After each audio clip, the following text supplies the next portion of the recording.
And welcome to Politics London. Coming up, the government has plans to limit branded school uniform items to save parents money, but could it backfire? If they didn't have the uniform, they'll wear fancy stuff, try to make themselves seem above, like taking away.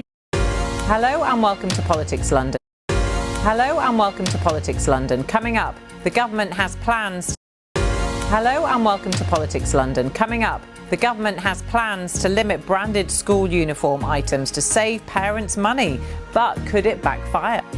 If they didn't have the uniform, they'll wear fancy stuff, try to make themselves seem above, like taking away that sense of equality. And some people will feel very discouraged by that and not wanting to learn. Good to have you with us for the programme.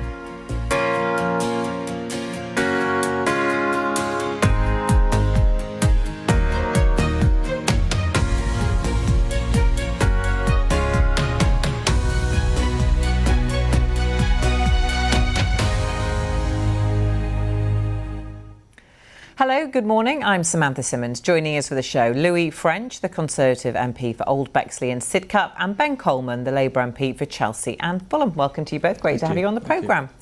And if you'd like to join in the conversation at home, you can find us on social media at BBC London News. Just use the hashtag #PoliticsLondon. Now, I want to start with the major U-turn that the Prime Minister made this Wednesday at Prime Minister's Question Time when he reversed the government's policy on winter fuel allowance. But I recognise that people are still feeling the pressure of the cost of living crisis, including pensioners.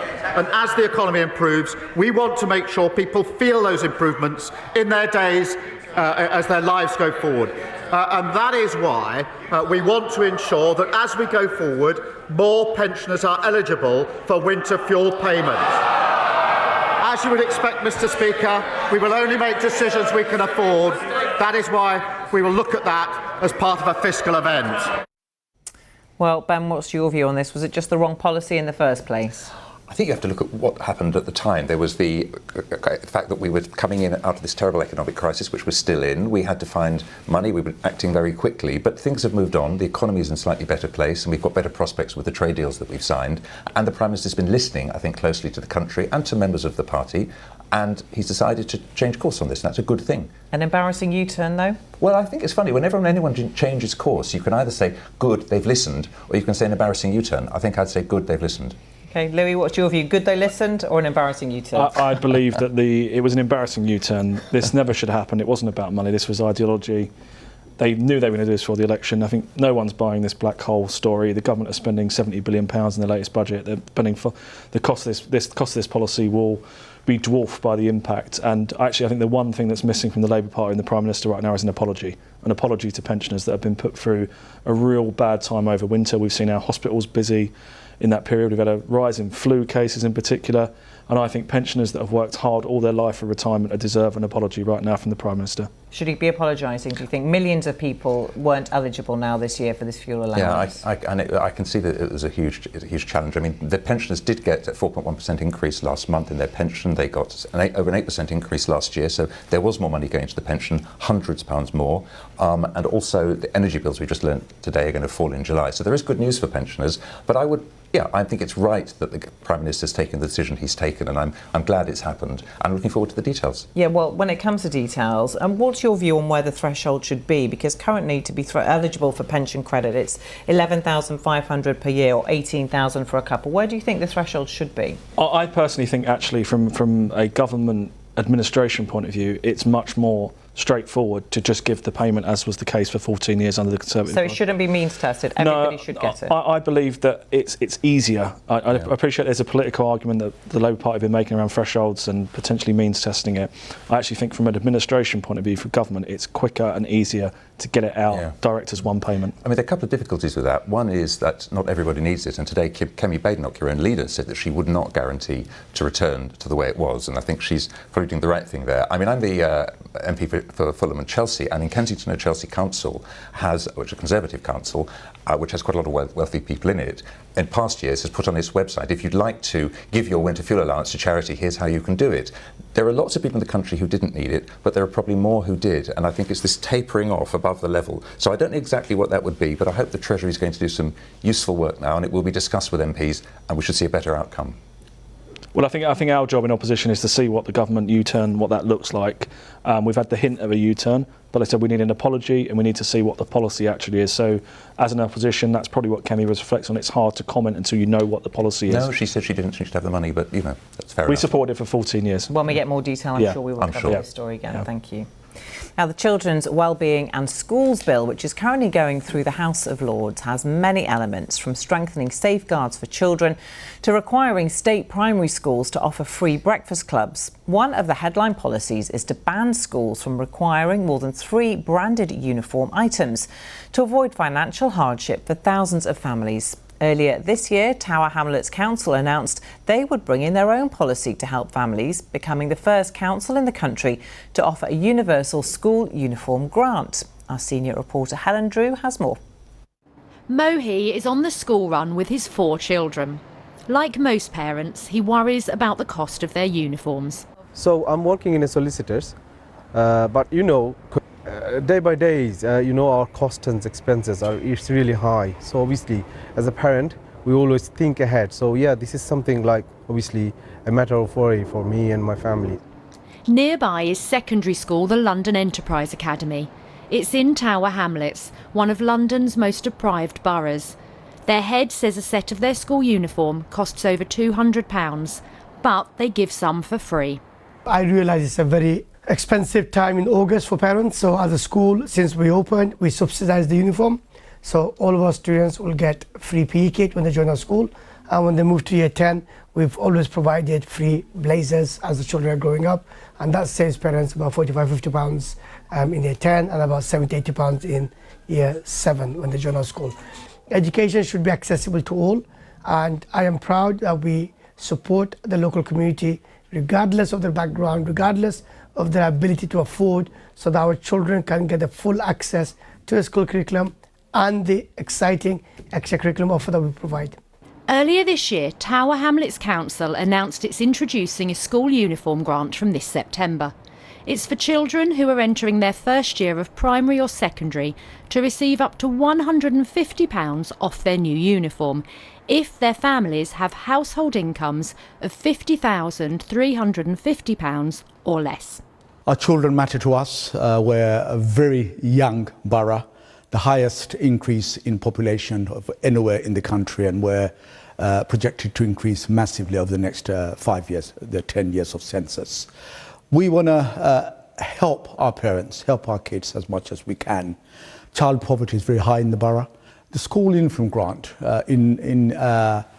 for us, it will go some way in supporting our youngsters at primary school, and when they go into secondary school, giving them some financial help. Some 7,000 children in a year will be supported, 21,000 over the next 3 years, some £3 million. The government has plans to try and reduce the cost of school uniform for everyone. It's proposing a limit of 3 branded uniform items at primary school and 4 at secondary, if one's a tie. But some have concerns, including the owner of this shop in Twickenham, which has supplied uniform for 100 years. We believe that ultimately this reduction in the number of items will bring about a situation whereby prices of uniform will actually go up, and the cost to parents will go up. The alternatives out there of high streets and high street options and supermarkets are creating an inferior product, which will create a false economy with parents buying more products.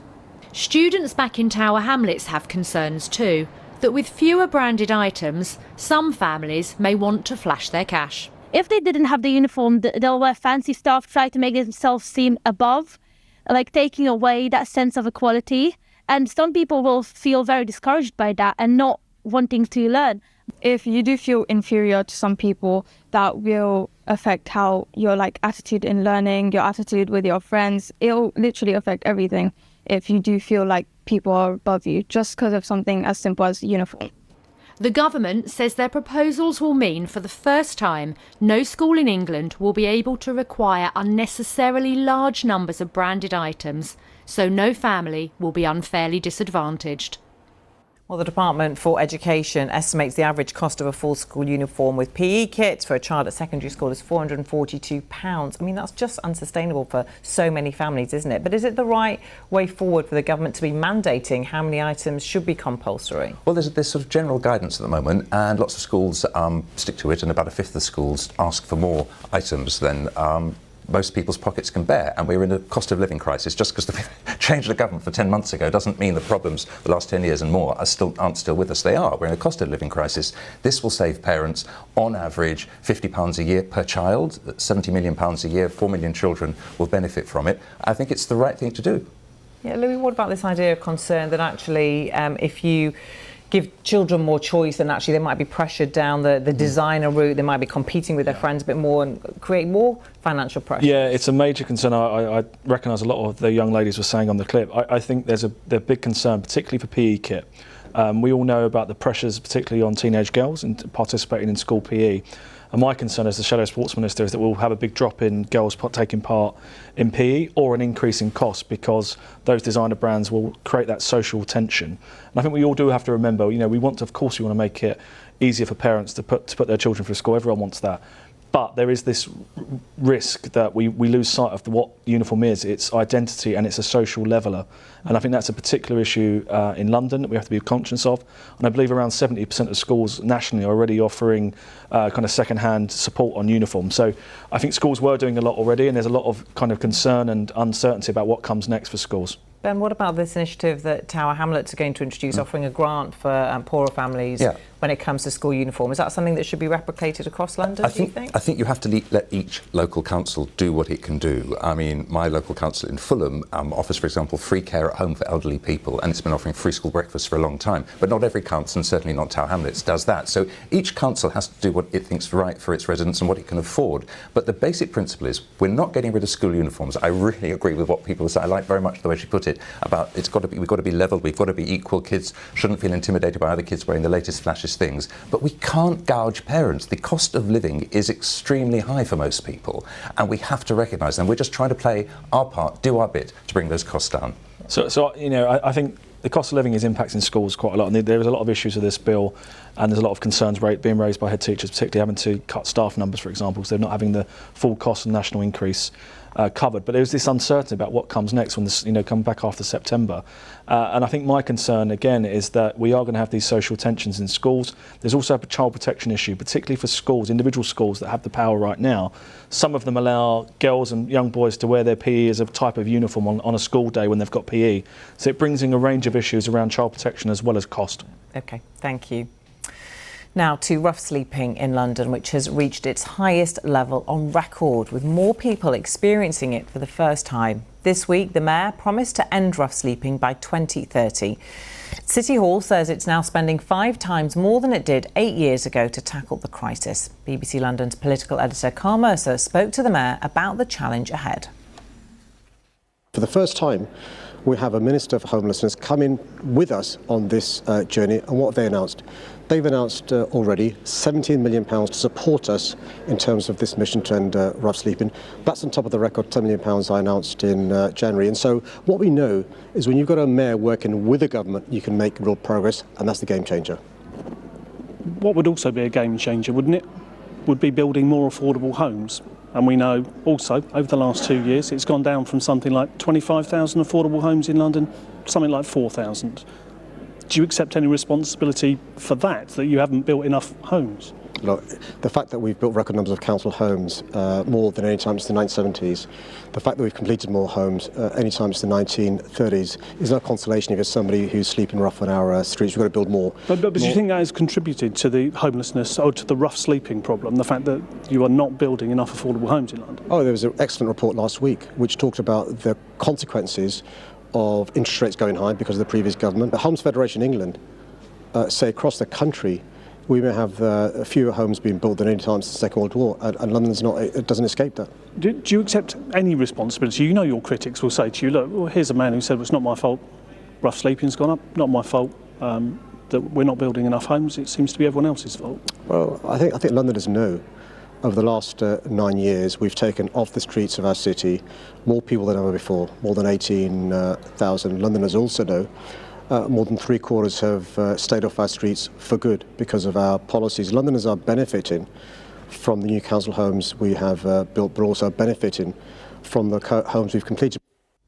Well, joining us now is Emma Haddad, Chief Executive of the homeless charity St Mungo's. Hi Emma, great to have you on the programme. Just looking at the figures, 7-8 years ago there were around 7,500 rough sleepers annually. That number has been on the rise for the past 2 years. Last year reached an all-time high of nearly 12,000. That's despite record funding. Why?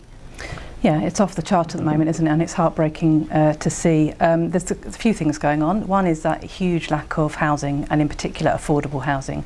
So rents are just out of reach of a lot of people on low incomes or on benefits, particularly in the capital. And coupled with that, the kind of clients that we support in St Mungo's have high degree of support needs. That might be mental health or physical health issues. It might be drug or alcohol addiction. It might be domestic abuse. And there's not enough support from statutory services in particular, or not enough timely support. So you get those two, housing needs and health needs, coming together, unmet, and there's a bit of a conflation of the two things. And the longer you spend homeless, the worse those needs become as well. So if you're not stepping in and supporting people quickly enough, the whole thing becomes worse, and we cannot get people off the streets if there isn't enough housing. So we've heard this commitment from the Mayor, record funding as well.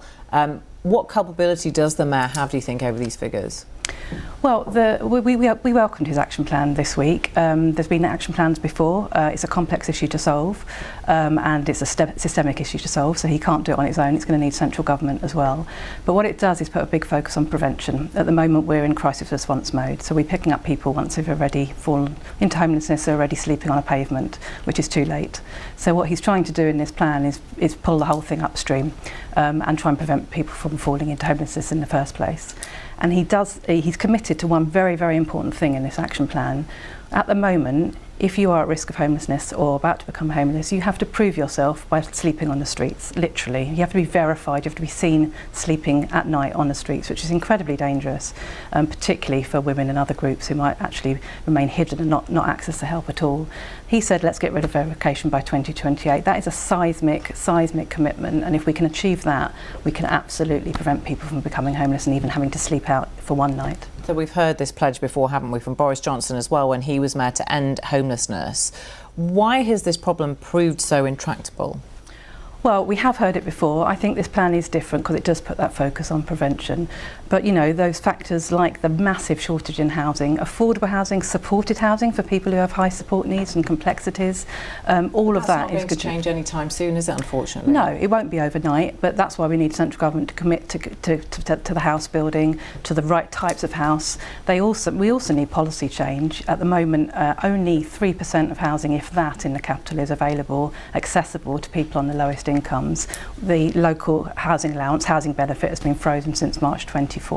The government urgently needs to change that, otherwise rents will stay out of access to a lot of people. Ben, you've heard some of the issues outlined there. Is the Mayor getting it right? Yeah, I think, well, I'm not going to pretend to be as expert as Emma, and if she says she's getting it right, then I'm reassured to hear that. We've got to do something. It is beyond a joke what's happened in London over the last decade and more. The amount of homeless people that we have, people becoming homeless, people living on the streets everywhere in London that you go. I mean, I go to Westminster now. I've been doing that since I was elected 10 months ago, and you see people living in tents and sleeping there in the station. So it's just graceful. The fact that the Mayor's gripping this, that the government's gripping this, it's long overdue.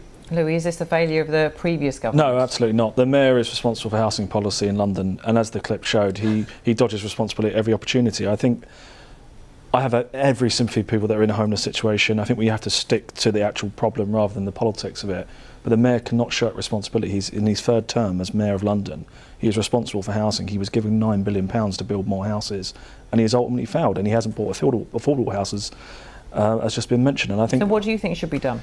So we've got to build more, and I think the problem we've had with the London plan over many years, and I've pointed this out over a number of years until we've got to this point now where we're seeing the Mayor announcing that he's going to build over Greenbelt. That is because he has failed to build on brownfield sites where the infrastructure is to support the increase in the density in homes, and we see that all across London. There's huge opportunities to build in London. It would benefit people on the affordability side, and it would help get people off the streets and people housed, which is what we all want to see. We want people to be getting on with their lives, not rough sleeping. Emma? The best thing we can do is prevent people getting to that crisis point in the first place. And yes, house building is going to take quite a while, but there are some quick wins. We see people leaving prison into homelessness. We see people being discharged from hospitals onto the street. Yeah. We see people coming out of the asylum and immigration system onto the street even when they've got status in the UK. It doesn't need to happen. It doesn't need to happen. There are simple choices that the government can make to stop that happening, which doesn't rely on long-term house building. Yes, you need that in parallel. Changes to the benefit system, if they brought that in the spending review, it would stop so many people reaching that crisis point.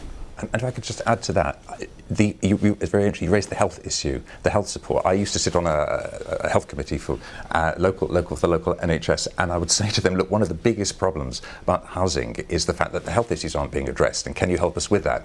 And I know that everyone's making a call and demand on the NHS, but if we can join everything up, if we can join council services up with the NHS, we can help to mediate with landlords so people don't get thrown out of their properties. We can find deposits for them, all of these things in the plan. There's a lot that we can do as well, and we are committed as a government to build 1.5 million homes over the next period of the Parliament. But that is going to take time. I mean, I think it's a very optimistic pledge, and we have to really fight to do it. But at the same time, you're right, we have to take steps now, and I think the Mayor's doing that. He doesn't deserve... He also, by the way, has met every target he's been set, housing target that he's been set.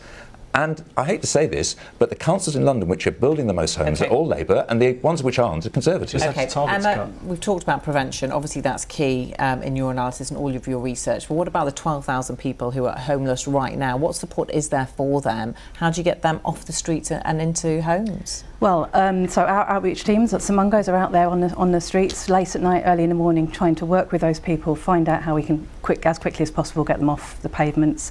They can self-refer via StreetLink. If you're a member of the public and you see someone you're worried about, StreetLink via the website is the best way to get a referral to one of our outreach teams, where we can try and get that support to people, and then we can bring people in.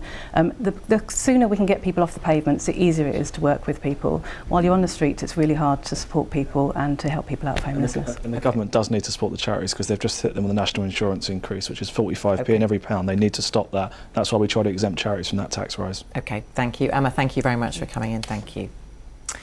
Now, events at Brockwell Park have kicked off this weekend after Lambeth Council approved a new certificate of lawfulness applied for by the event organisers. The event, using part of Brockwell Park, had appeared under threat last week following a High Court ruling that centred around planning laws prohibiting a change of use of parks for more than 28 days a year without additional planning consent. The judge ruled this would be breached by the time it takes to set up and pack down the events. But the issue has raised wider questions about the proper use of London's parks and green spaces and the balance between putting on popular festivals and events and avoiding limiting access to public spaces. Johnny Harvey has more. For some local residents, the use of part of Brockwell Park for a series of popular festivals attracting hundreds of thousands of people is not a suitable use of public space. We're not against festivals. We like festivals, but our concern with what is happening in this park is that they are huge industrial scale festivals. They shut off the park to the local community for huge lengths of time, and when they go, the ground is left absolutely trashed, as we saw last year. We wanted to sit down with Lambeth Council and bring them to the table with other stakeholders to say what is appropriate in this precious park that is very important for lots of locals who live in flats who don't have gardens, and access for them to this park is crucial. Lambeth Council say that their festivals are hugely popular across diverse communities with younger people and support local businesses, and that they continue to take on feedback about how things can improve. But the battle over Brockwell Park has now thrown up the wider question of what or who London's parks and green spaces should be for. Supporters of events and festivals in London's green spaces say they bring joy, creativity and community. But at a time when there's a predicted funding shortfall of £500 million for council services across London, hiring out public spaces for events can also be an important source of revenue for the local authorities who maintain them. But that's raised concerns about what has been called the creeping privatisation of public spaces. We get a temporary situation where we hand over a large part of these parks to global entertainment corporations who are effectively running their events in London's parks. And they have a lot of sort of power and control, and therefore we're sort of handing over a public asset to a private company. But obviously when we start erecting 12-foot barriers, when we start charging £100 a day for a ticket, those sorts of events seem to be against the ethos of London's public parks, which have always been about providing accessible space, for as large a part of the population as possible. Residents groups living near other parks in London are similarly concerned about the scale and number of events and have expressed an interest in last week's ruling. But with Lambeth Council having approved a new certificate of lawfulness for the festivals in Brockwell Park, for now at least, the shows will go on. Well, Louie, how do we protect the rights of locals with also being able to put on these significant cultural events? Yeah, I was a former councillor. This is a real big challenge. I think trying to get the balance right is a very difficult thing for local councils. As the report highlighted, councils are under significant financial pressures. The national insurance increase has hurt my council by around £5 million this year, so that's another £5 million they've got fined. But actually the whole point of parks is to be accessible, to be open for everybody, for all Londoners. So we've got to make sure that nature is also protected in those parks. So there is a balance to try and strike. I'm very fortunate in my community, Danson Park, Friends of Footsore at Grey Meadows, they do engage directly with those volunteer groups, and that helps smooth some of the issues that we're seeing in other areas. Ben, should councils just be able to make these decisions about what happens in their parks, irrespective of what local people think? I think councils should work with local people. They have to work with local people. The parks are there for local people. We need green spaces. London is a wonderful city, and one of the things that makes it so wonderful are our parks. They are extraordinary, and everyone can go to them, and you're stuck at home and you haven't got any outside space, you can go to the park, and I'm very proud of them. So we have to keep them accessible. I think the challenge is here, where you have too many private events, and they're good. The private events are good. They're lively. They're diverse. Lots of young people come and enjoy them. They're good for local businesses.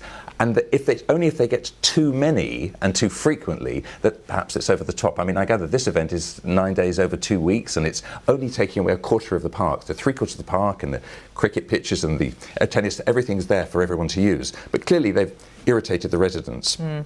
So there's an issue, but the council needs to sort it out with the residents. But also, Louie, when all councils are so cash-strapped, are these just a great cash cow? They do raise revenues for councils, and as I said, my council are having to look at new revenue streams because of the new bills they've had placed on this year.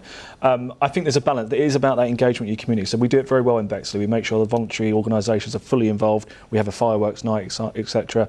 But we make sure the nature's protected as well. And I do welcome Ben's comment about our green spaces, because I'm deeply, deeply concerned about the government and mayor's plans to build on the green belt. That's a big major issue out in You've got two sorts. You've got on the green belt. You've got different sorts of green belt. We have to be really careful what we're talking about there. And we have talked about that, and we will continue talking about that. A lot of it's very grotty, and not that green. And we have to talk about that. But also when we talk about parks and obviously these events, and then protecting them and make sure that actually they are put back to how they were beforehand, and that costs money and it takes time. Yeah, you have to. I mean, this is where I think the ability, and the councils do need to raise money. In the sense, the only place in the world or in London where money grows on trees is when you can let out your park.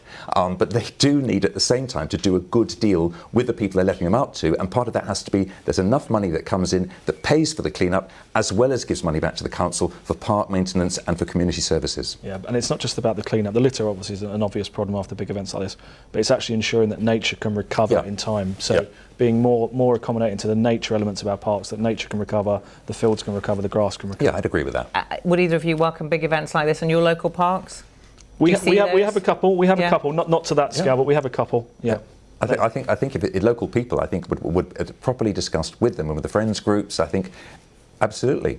I just think it has to be done with local people, and the balance has to be got right. And it's one of those shades of grey things. It's a good idea, you just have to do it properly. Yeah, and Louie, just when we talk about cash-strapped councils, I mean, they need to look at revenue streams like this, don't they? It's important. They have to. And, we've got, we spoke about housing already on this show. We've got massive housing pressures coming through. Outer London boroughs in particular are really struggling with the national insurance increase. And they had massive cuts over the last 14 years, 50-60 million pounds, real terms, cuts in their budgets. So yes, of course they need to raise money. Your government's making it worse. All right, well, we must leave it there. I know you'd like to carry on talking, but that is all we have time for this week. My thanks to Louie and to Ben. Thanks so much for being on the programme. We're not on air next week as it's a parliamentary recess, but we are back same time, same place on Sunday, June the 8th. I do hope you can join us then. Have a great couple of weeks. Thanks for watching. Enjoy the rest of your day. Bye for now.